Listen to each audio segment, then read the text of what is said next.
Happening now, it's Election Day. As Americans hit the polls nationwide, we break down the local races to watch. Plus, will we really know the winner of many races by night's end? We explain why there could be a delay in some results. Well, we've got a mix of clouds and sun out there today, but a big warm-up is on the way by the weekend. I'll tell you about it next. The news at noon starts right now. Live and on demand, this is WNY News Now.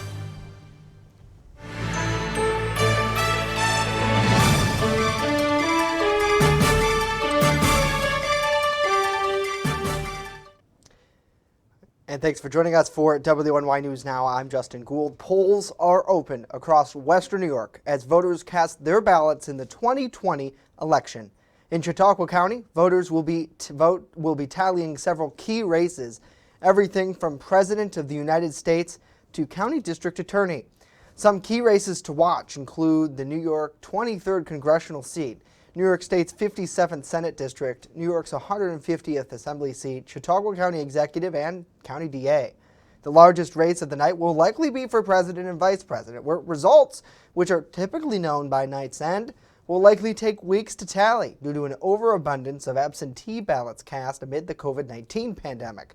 Now, as of yesterday, the County Board of Elections had received nearly 12,000 applications for absentee ballots, with more than 9,000 of those returned so far. According to the New York State election rules, each ballot must be postmarked no later than today and returned in 7 days, when they will be counted. Now, the second year of early voting is also playing a pretty big role in how people will make their voices heard this fall. In the last week, more than 14,000 early votes have been cast. Now, comparing stats from the 2016 presidential election, local leaders say nearly half of the votes have already been cast in early voting or absentee ballots. Now, with that said, a large turnout is still expected today. Polls opened at 6 a.m. this morning and will remain open until 9 o'clock tonight. We, of course, will provide live election coverage all day at WNYNewsNow.com and on our mobile app. Viewers can watch live updates throughout the night on WNYNewsNow.com/live or right here on Facebook Live. Well, after months of primaries and campaigning, and with the backdrop of a global pandemic, the first results of the 2020 presidential election are now just hours away. Karen Caifa is in Washington with the very latest on this historic election day and how President Trump spent the final hours of his re-election bid.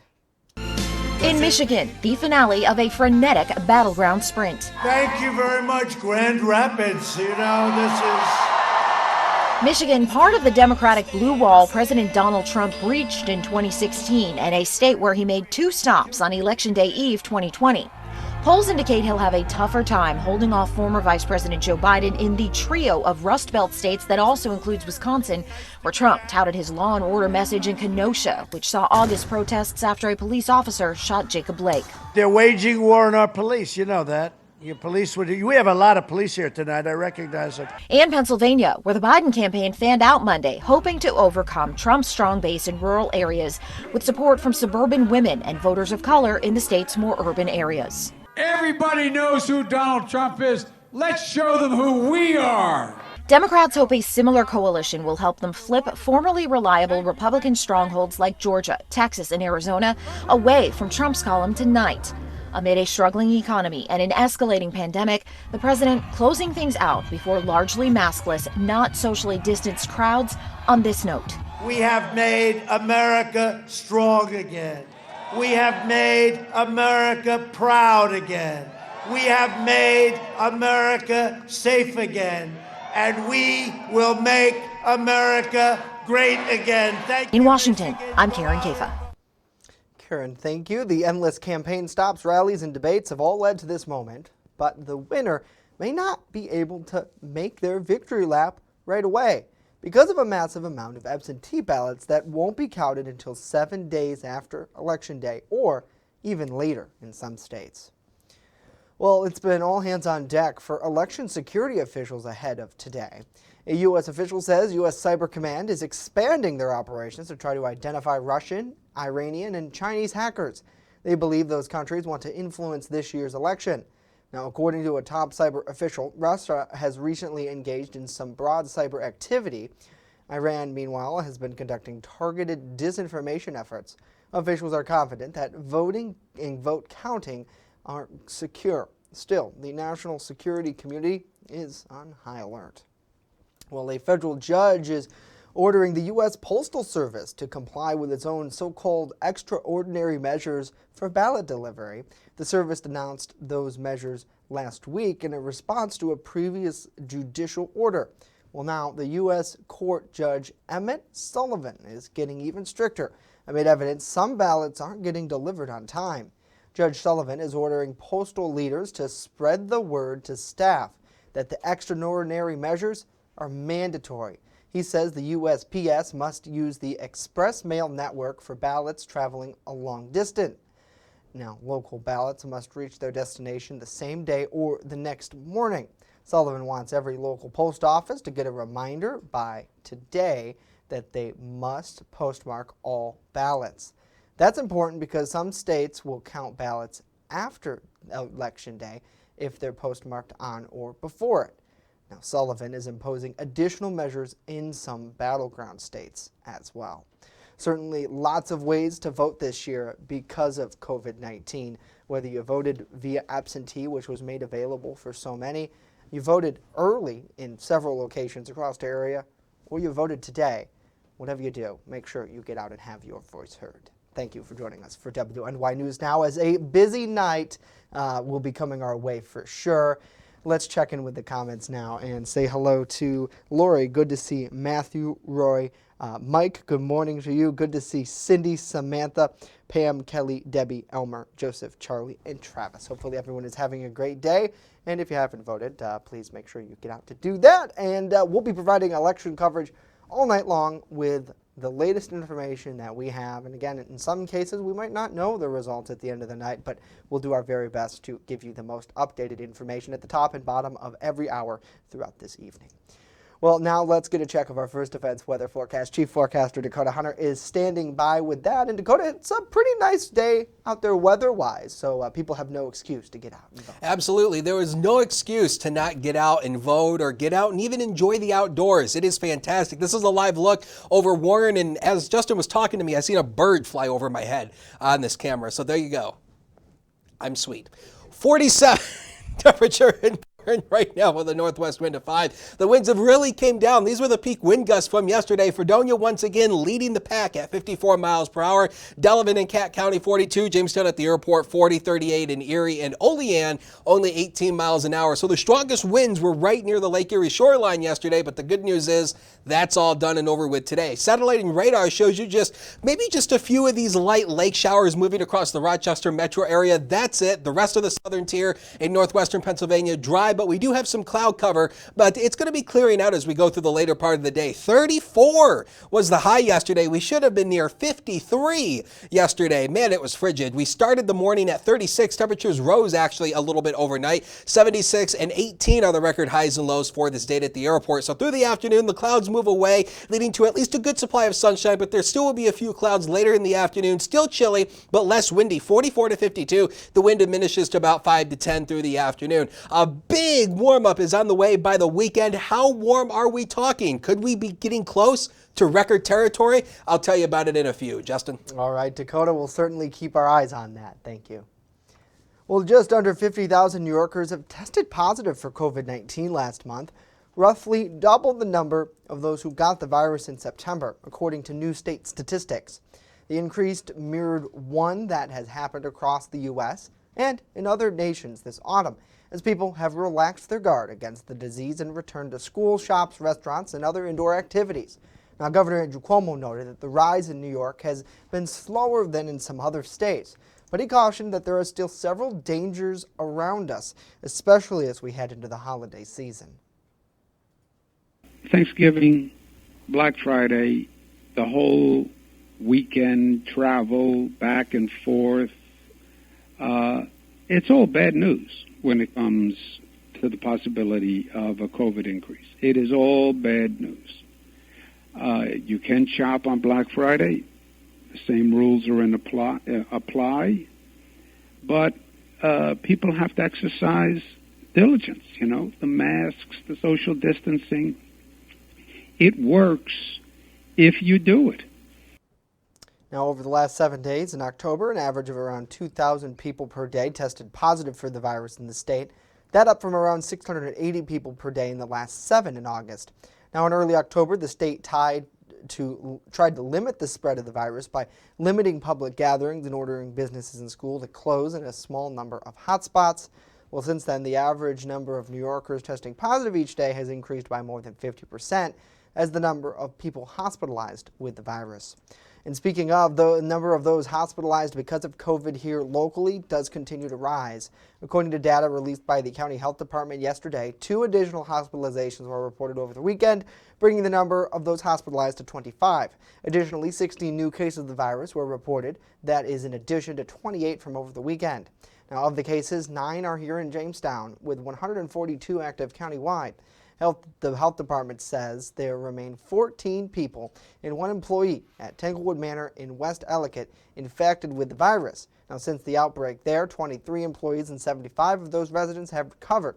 Now, there remain several active cases within the Jamestown Fire Department. No recoveries reported there yet.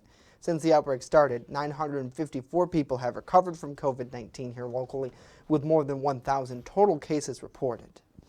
Well, coming up next, why retailers are hoping customers shop early this holiday season. But first, we tell you how you could reduce your heating costs this winter, thanks to a state program. That and more next as WNY News Now continues.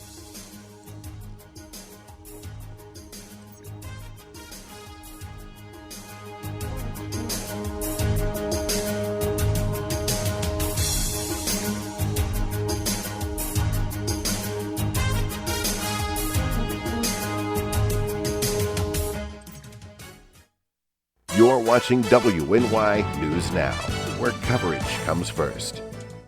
I'm Jason Schmidt. I'm a former felony prosecutor and a criminal defense attorney here in Chautauqua County. I've worked both sides of the system for the past 15 years. I'm the only candidate endorsed by local law enforcement. Police here in Chautauqua County, you know what's going on. Each year here in Chautauqua County, the police make about 1,000 felony arrests. In 2019, only 17.4% of those arrests resulted in felony convictions. I know how to fix the problems, and that's why I'm running for district attorney. As a former county executive, I know exactly the challenges and opportunities that we have here in Chautauqua County. That's why I'm very proud to support PJ Wendell for county executive. His knowledge, his experience, and his leadership are exactly what we need at this moment in time. I would ask you all to please support PJ Wendell for county executive. Wendell has the experience, he's got the leadership, and he's got the knowledge and ability. One of the most important characteristics of a successful county executive is being able to surround themselves with the right people for the right situation. And that is exactly what PJ Wendell has done. Having direct experience in county government is absolutely critical, and no one should start out as county executive with having no experience at all with county government. So PJ Wendell brings that experience both as a long-term legislator and a former chairman of the legislature. He has my 100% support. For the past 9 years, I've been a prosecutor right here in Chautauqua County, fighting to keep this community safe. My family lives here with me in Fredonia, and I grew up in Sherman, New York. Fighting to make sure that these communities stay safe is so very important to me. We have the highest caseload of any county in this state, and as your district attorney, I'm dedicated to making sure that each case gets handled the right way for not only the victims, but for the people that live in this county. I'm fully invested in this community, and I'm fully invested in this community's future. Vote Patrick Swanson for Chautauqua County District Attorney. You're watching WNY News Now, your source for breaking news. And welcome back to WNY News Now. Applications for the Home Energy Assistance Program, it's commonly referred to as HEAP, are now open here in New York. The program utilizes federal funding to assist homeowners and renters with their heating costs during the cold months. Now this year, more than $300 million in funding is available for low and middle income people. To apply, homeowners are asked to contact the Chautauqua County Department of Social Services here in Jamestown at 716-753-4385. We have more information now at WNYNewsNow.com. Well, town of Ellicott police have charged a local man with multiple crimes including criminal possession of a weapon after he allegedly threatened a victim during a reported domestic dispute last week. Officers responded to a Celeron address on Friday where their investigation revealed Randall Fernandez allegedly threatened the victim's life in front of their 2 children. Hernandez was allegedly in possession of a handgun without a permit during that time. He's charged with second-degree harassment, endangering the welfare of a child, and fourth-degree criminal possession of a weapon. Fernandez was taken to the Chautauqua County Jail for arraignment, and he is due to be back in Town of Ellicott Court at a later date. Well, the holidays shopping season is one of the most important times of the year for retailers, and with the COVID-19 pandemic, this year's shopping season will look a little bit different. Mandy Gaither tells us why there's a push now for you to shop early this year in today's Consumer Watch. From small shops to big stores, retailers are getting ready for the holiday shopping season. They've been preparing for this holiday season, I believe, since the time they realized this was not going to be a normal year. The National Retail Federation is urging Americans to shop safe, early, and often. These retailers, and especially these small local retailers on main streets across America, are really needing your help right now. So getting out there, buying now, getting that checklist done, you don't have to worry about that later on. According to their annual survey, the NRF is expecting consumers to spend slightly less on gifts than last year, but shell out a little more for decorations for a total just under $1,000. The inventory is there. They are offering the discounts and the prices that people want to pay.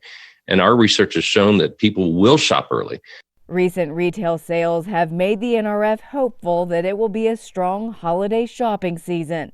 People want the shopping experience. They have been forced to basically stay home. They want to get out and enjoy and partake in something they've known all of their lives. For today's Consumer Watch, I'm Mandy Gaither.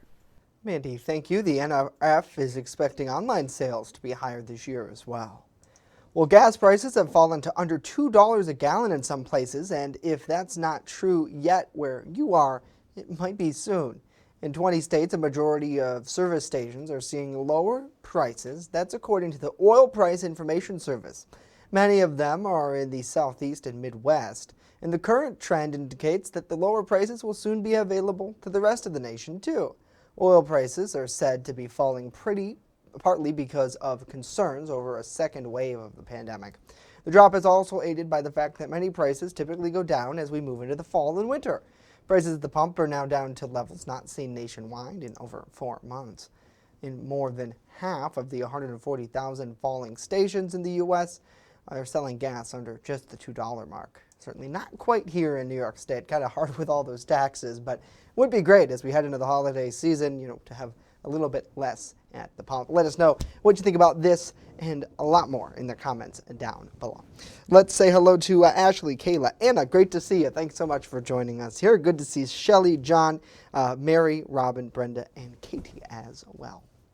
Well, now let's get a full check of our First Defense weather forecast. Chief Forecaster Dakota Hunter joins us live from the First Defense Weather Center. Happy Tuesday to you, Dakota.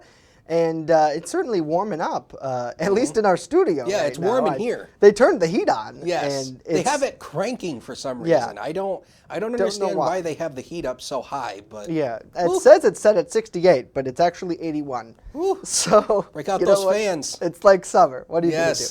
Old Jack Frost is not going to make it. Woo! Well, towards this end of this week, Jack Frost isn't going to be around anymore at all, even if you were able to make it. He's going to be all melted away. We've got some warmer temperatures on the way. We'll talk about that in just a second. Let's go right to the graphics. And hey, since it's warm in here, let's talk about colder air. These are the top 5 snowiest Novembers we've ever had here in the city of Jamestown, dating all the way back to 1895. That is when records started being kept here. The snowiest November was in 1933. Long before my time, but where we had 54 inches of snow throughout the month, and the winter of 2018 ranks as the 5th snowiest, where we had 32.6 inches of snow at the airport. This was due to lake effect that occurred throughout the month of November. Do you remember that? A couple years ago, we had snow all over the place, and last year we had 7.9 inches of snow throughout the month. How much snow will we get this month? Well, we've already gauged our first inch at the airport, so we'll tack it on. We'll see how much more we get as we go throughout the month. Satellite and radar composite it shows you that north to northwest flow aloft coming from our source region up in the Great Lakes. So that is the reason why it's still remaining cool today. We have that north to northwest wind component. You can see these clouds coming straight across the Great Lakes. So we're still going to hang on to some cloud cover throughout much of the day. 45 as a noon hour at the airport with a west wind to 12. This wind direction is going to be key here because tomorrow it's going to shift south-southwest. And you know when we get a southerly wind component, that is always good news for some warmer air, but it feels more like 39 degrees when you step outside when you combine the air temperature and the wind together. Big story down here in South America. We have Hurricane Eta, which is currently down here off, which is going to be making landfall somewhere in South America, or if you're a Drake and Josh fan, South America. 145 mile per hour winds, category 4. This is actually, and why this is noteworthy is simply because we have now tied the most amount of named tropical systems we've ever had in a hurricane season. 28 named storms, tied with 2005. We've never gone further than Zeta in the alphabet. So this is the first time in the Greek alphabet we've gone to Eta. So yes, very, very active hurricane season indeed. And we still got a month left to go here. Future scan, getting back to local weather here, shows you just the cloud cover around through the afternoon, but it will start to clear out as we get that southerly wind component to come in overnight. So early tonight should be partly cloudy, then we'll mainly clear out, and then tomorrow lots of sunshine on tap for Wednesday. So 47 degrees by the time we go to 2 o'clock today. Look at by 6 o'clock, we're already in nighttime already, 42 degrees, and by the time we get into nighttime tonight, 39 by 10 o'clock. And talking about this warm up, yeah, this is blue is cold, red is warm. It's always been that way in weather. Just to let you know. But a big warm-up is on the way. It's coming. And talk about the warm-up. Let's show it to you. The next 7 days of your life might come up. There it is. Here comes the next 7 days of your life, brought to you by 42 degrees and sunny, 61 tomorrow. Yes, oh yes, sun is back, 60 on Thursday. Another great day there. As we go into the later part of the week, into the weekend, we're going to be getting close to record territory both Sunday and Monday. The record is 73 Sunday, 71 on Monday. We'll see if we can get close to breaking those. We'll take a break. Be right back.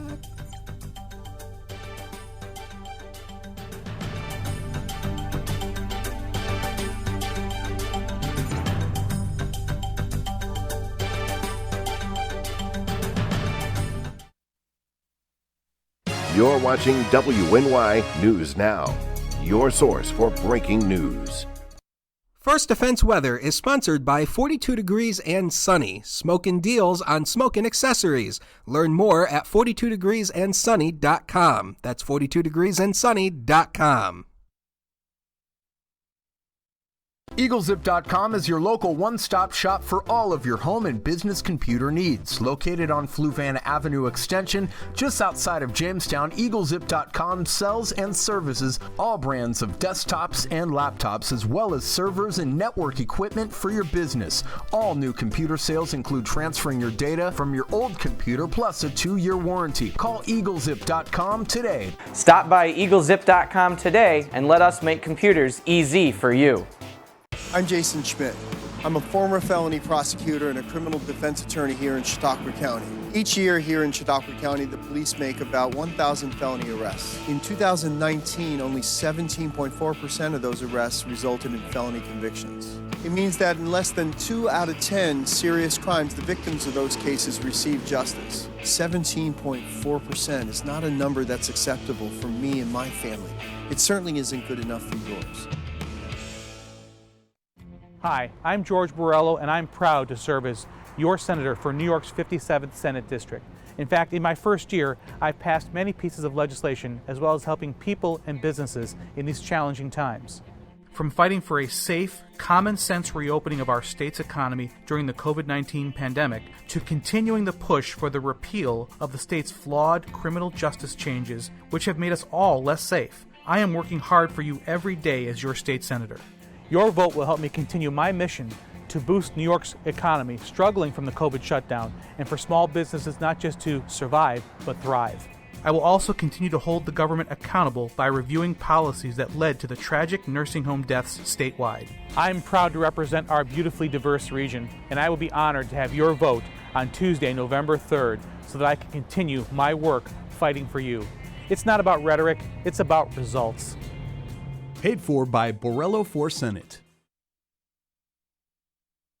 You're watching WNY News Now, where coverage comes first.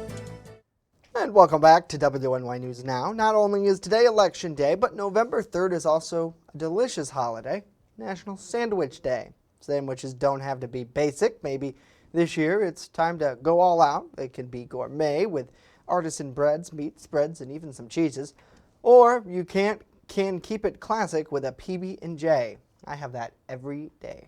While the sandwich, name sandwich, has originated from British Lord John Montagu after the 4th Earl of Sandwich, yes, it's true, who claims to have invented the concept. The dish has become one of America's most popular meals, by the way.